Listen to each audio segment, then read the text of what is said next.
So, you're thinking about doing Everest, but you don't really know what to take. Let me help you. I'm going to show you what I take, why I take it. I'm going to discuss the insurance policy we have and why, and the most important question is I'm going to tell you who you should be doing it with and why you should be doing it with them.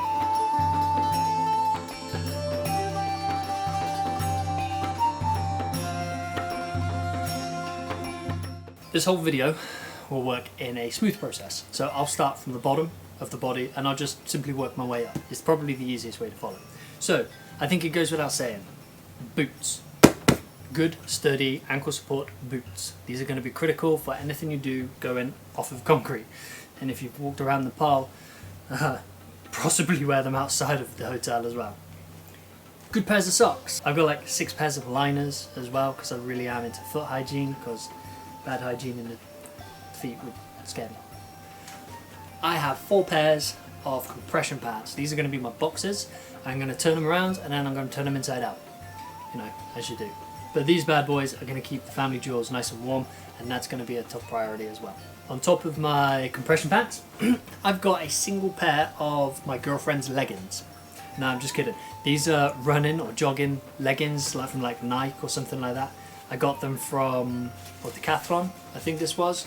But they're wind resistant and they're good with a little bit of water repellent. So when things get a little bit chilly, I can make my bum look really perky. Shorts, because you're not allowed to walk around naked. I have also a second pair of leggings. These are going to be the ones that I sleep in, just to protect me a little bit with my sleeping bag. This, I have a top like this as well. It's like a rash guard when you do MMA. So trousers and top. Waterproof trousers, windproof trousers, quite thick but not too thick where it's going to hinder my knees and I can't bend because you're going to be walking up at various degrees. So flexible enough for me to walk, warm enough for me to stay warm and dry. Okay ladies, if you're watching this, you can ask any guy when he goes on holiday how many pairs of boxers does he take. Now the number is irrelevant. What he might say at the end, and he should say at the end, is and one more for just in case. So I probably won't even need the boxers, I'm just throwing them around. But I'm taking them just in case. But I am taking a pair of relaxed shorts, something that I can sit in after a hike if it's a little bit warm. This is just my dossing pair of shorts. Okay, so that's the bottoms. Pretty simple, right? Relatively easy. For the top half of the body, I've got a rash guard top. This will allow me to sleep in if I get too cold, or use as a base layer. I have a single thermal layer. This will actually go over another thermal layer. I've got this just in case things get a little bit too cold. It's always better to have too many layers than not enough. Okay, good one to have. Handful of t-shirts. I think I'm taking about 4. All of them quite thin. All of them really good at wicking sweat off your body. Even though it might be 0 degrees, -5 degrees, depending on when you're hiking, wicking is essential. And finally, for another inside layer, is I have these long sleeve, bamboo, stretchy base layers. I got these from Decathlon. These I'm excited to wear. These are quite thick, but they allow the body to breathe, and they're stretchy. So one size fits all. No, I'm kidding, their size. My friend Chris would not fit into any of my clothes, ever. This guy's like a walking tank. So yeah, not for you, Chris, but for the average Joe, really good. Coats. So this is actually one coat with a fleece liner. It was raining in Nepal today, so we took our anoraks out to stay dry. This is pretty good at keeping me dry and protecting myself from the wind. So, good quality coat. When you do Everest Base Camp, don't buy everything in Nepal. Okay, there are 1,000 different trekking shops and I've referenced one of them in this video a little bit later. There are some things that need to be high quality. Your coat and your boots are definitely 2 of the things that need to be top quality. Now of course, I'm saying everything that's typical for a guy. Now you can use this as multi-sex, jacket, trousers, but the best person to give female advice is obviously a female. So I'm going to summon the Bobbin Banana and she can give you some quick descriptions on what you need for the females. Hey, it's me, the Bobbin Banana. So for the women, I've decided not to take bras with me. I think sports bras will be better, but we'll let you know in part B. I just think if you're exercising, Everest is basically huge exercise, right? So yeah, that's why. So next up, underwear. I'm taking a lot more pairs of underwear as well. I think I'm taking 8, 9 pairs for the 14 days.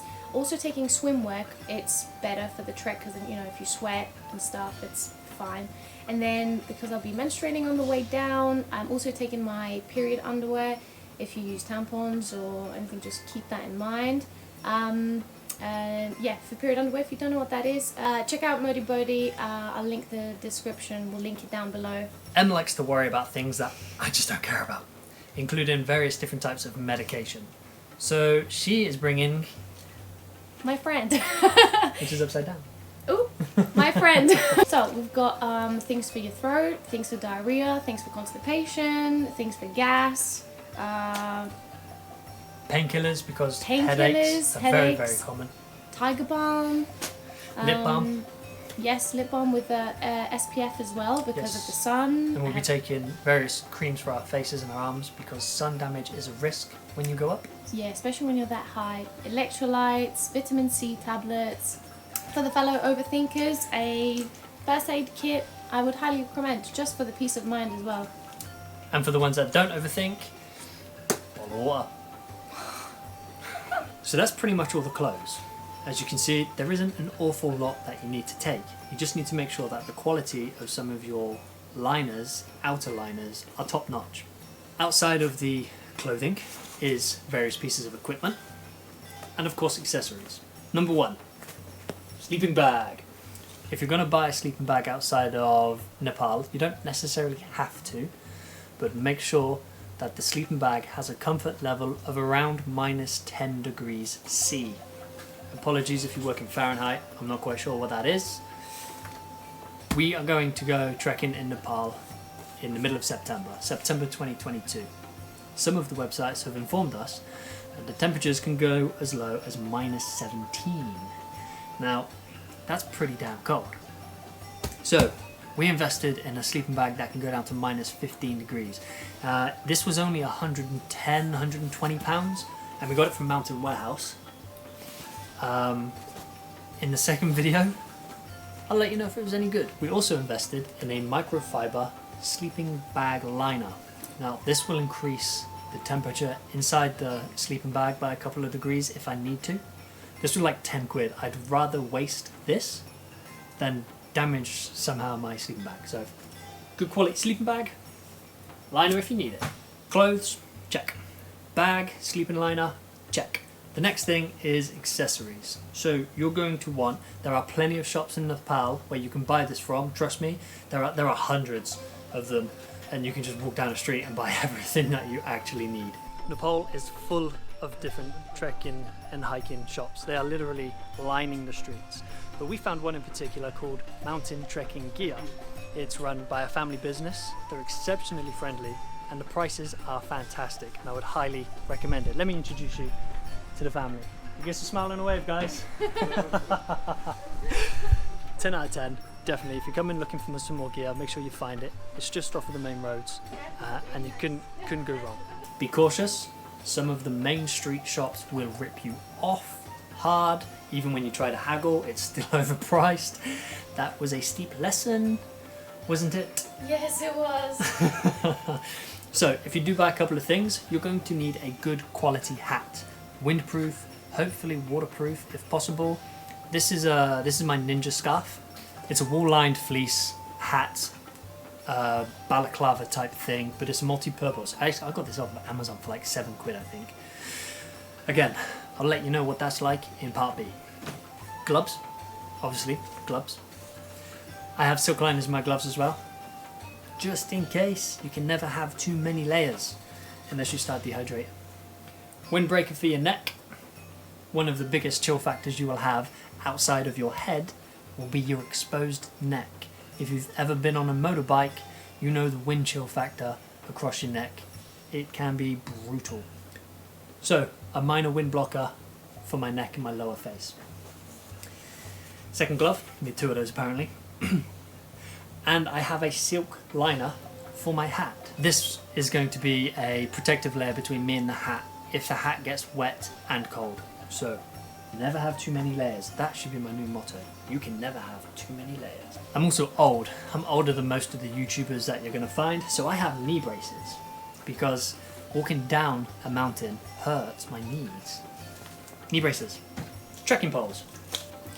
Only wanted one, but the lassie was like, oh, $10. I was like, huh, okay, why not? It's better to have two, right?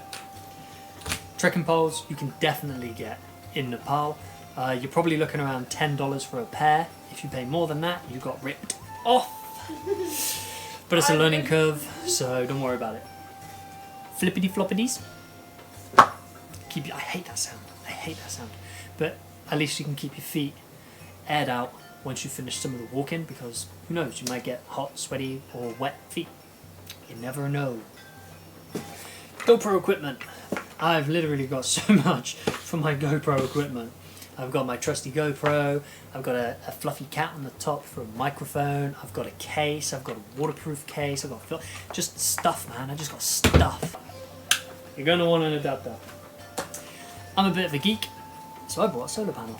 Yes, I did. Torch. You need a torch because if you want to pee in the night time, you're going to fall over something and put your hand in a pile of poo. Power bank.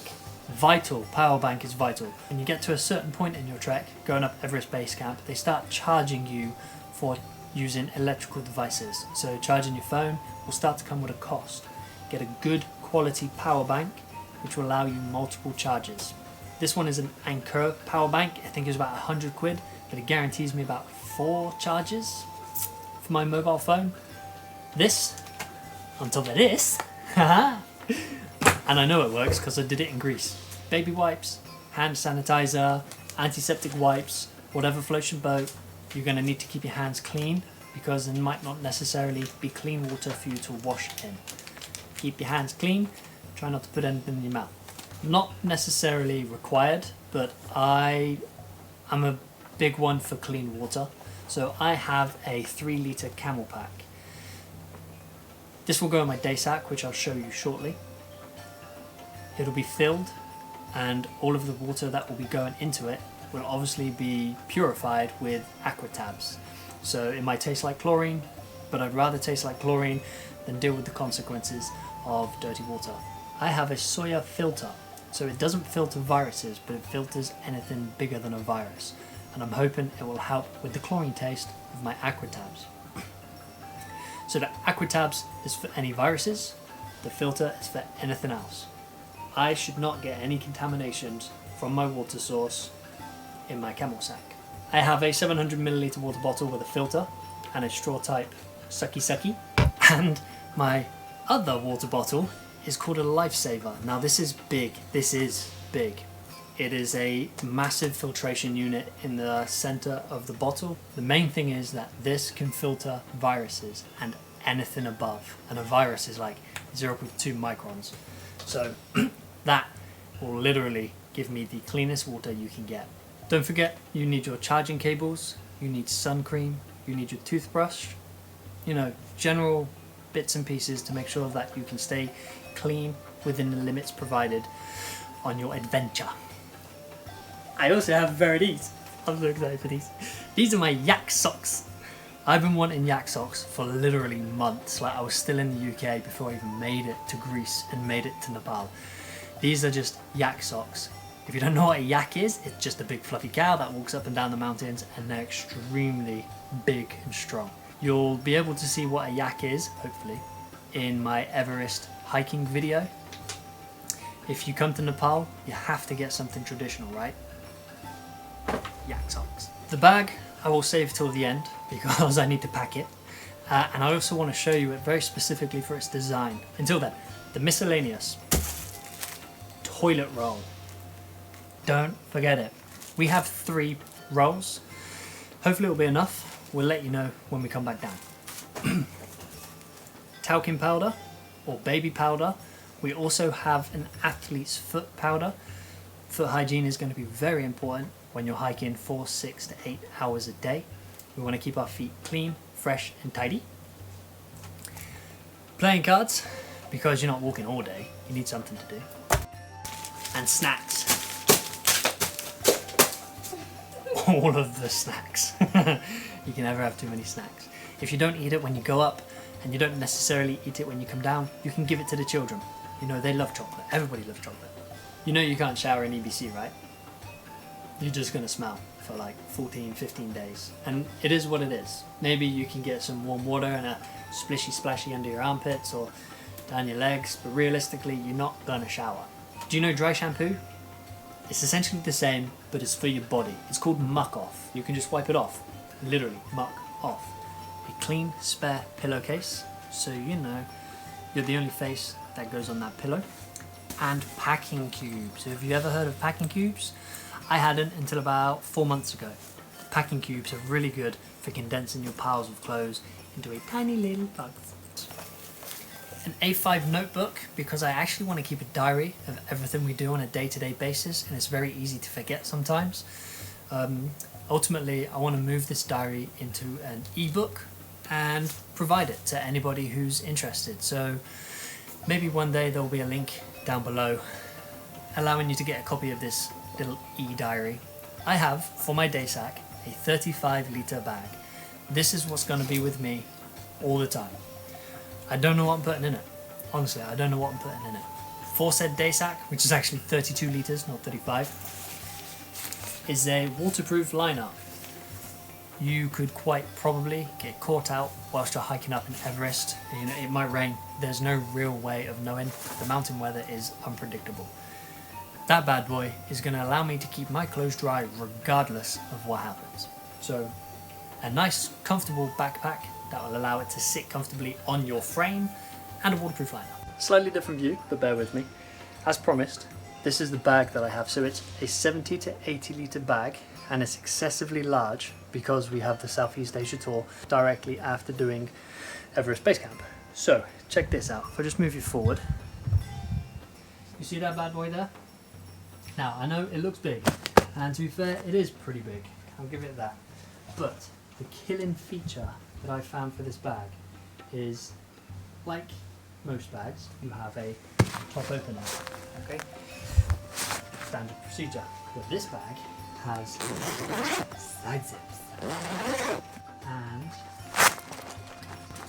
a front opening, so now it becomes more like a suitcase, and you don't have to keep digging in the top, digging around looking for all the things you need.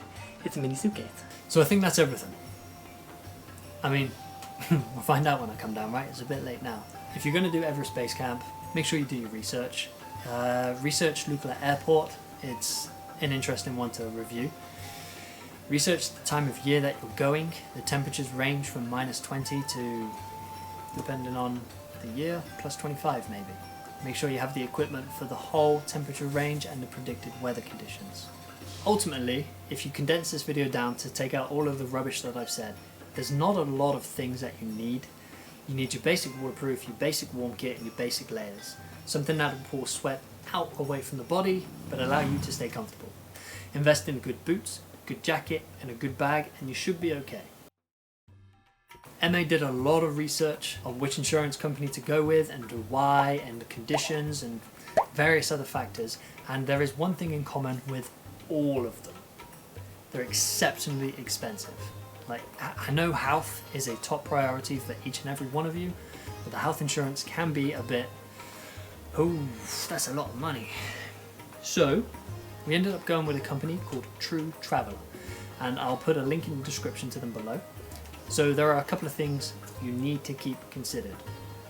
If you have any medical conditions prior to your hike, make sure they are considered and make sure they are covered.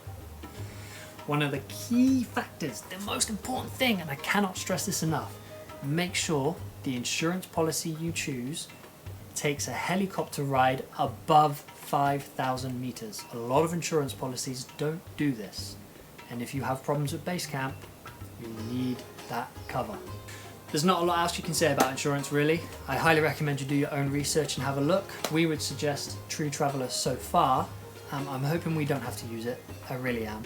I think for the two of us, for a year's cover, including high altitude, it was about £1,600. So it's not too bad for two people. On top of that, The insurance policy that we have got include a large range of other factors, some medical conditions, some pieces of equipment, moped cover if you choose and you have a license, if you choose to ride a moped in another country. All of these insurance factors are a standard cover with True Traveller.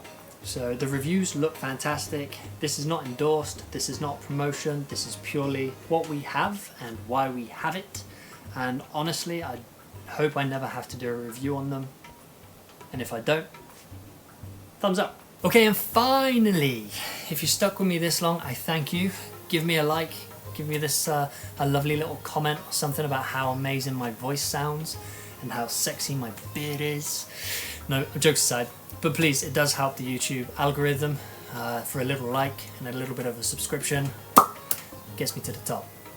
But finally, I think the biggest question that everybody has, including me and MA, if you haven't guessed, MA is sat over there, that's why I keep looking that way, is who do you go with and why do you go with that company? There are hundreds of international companies that will offer you an Everest Base Camp, but we didn't want to go with an international company, so we decided to go with a Nepalese company. So it's trusted and the reviews look fantastic, but we decided to go with a Nepalese company because it puts the money into their pocket rather than a middleman. The company is called Nature Trail, and I will definitely put a link in this below, and you're going to see a lot of our guide as we go up Everest Base Camp in my next video. Our contact for Nature Trail was a gentleman called Vishnu, and he was fantastic. He is such a nice guy, genuinely. He cares for you and your safety and your fun over money.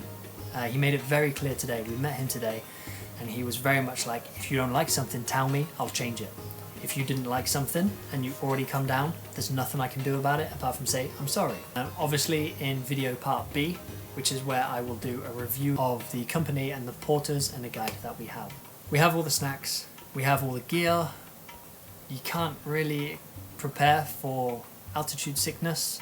If this is the first time you're hearing of altitude sickness and you want to do EBC research, this is very important.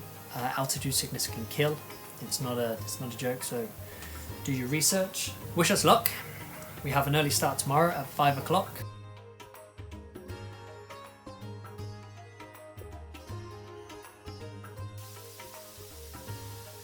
But these bad boys are going to keep the family jewels nice and warm, and that's going to be a top priority as well. What? Family jewels. Yeah. I want to laugh and be like, haha. Good quality sleeping bag. Liner if you need it. Okay, what's next? What's next? This is quite a tidy little thing. I look like I should be in some sort of boy band. Hipster. Hipster.